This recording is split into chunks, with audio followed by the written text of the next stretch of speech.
All right, so the last thing in this set of videos, again, we're just kind of introducing this new topic of areas and how to find areas, is some things we can do with this integral notation that we learned in the first video. All right, so this is the integral notation. We have our kind of starting x value and our ending x value and the function we care about. Again, dx is just always going to be there, letting you know, so x is the variable we care about.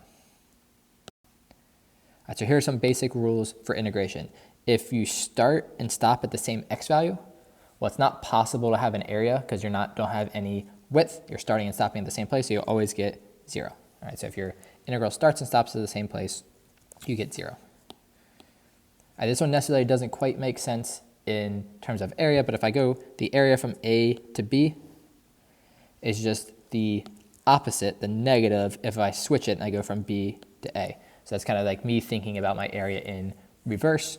That kind of makes sense when we start doing applications, but it's just something to remember. If you switch the bounds of an integral, you just get a minus sign. The next one is very similar to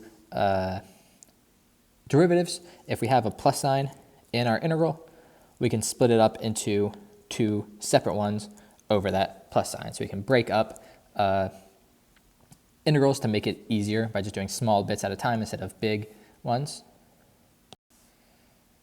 Another one that's similar to integrals, if I'm multiplying a constant multiple inside of my integral, I can pull that constant multiple out and just do the simpler integral and just have that number out there the whole time.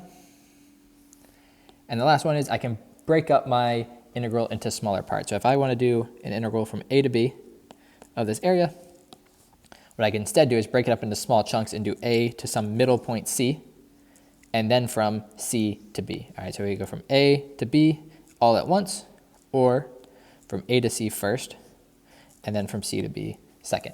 All right, so kind of clumping these two areas together into a single one.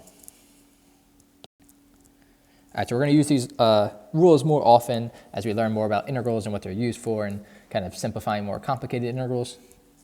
For now, basically just have the rules written down, make sure you kind of know the basics. Again, they're really similar to derivatives in the sense that that constant multiple or that plus sign, you can break it up into smaller pieces. But now that we have these bounds, this A and B, we get some extra rules associated with those. All right, so in class, we're going to practice, do a bunch of stuff with Riemann sums, which is those rectangles of approximating areas, and then just some understanding of what the actual integral sign means. All right, so we'll practice that, and then we'll be able to slay the day.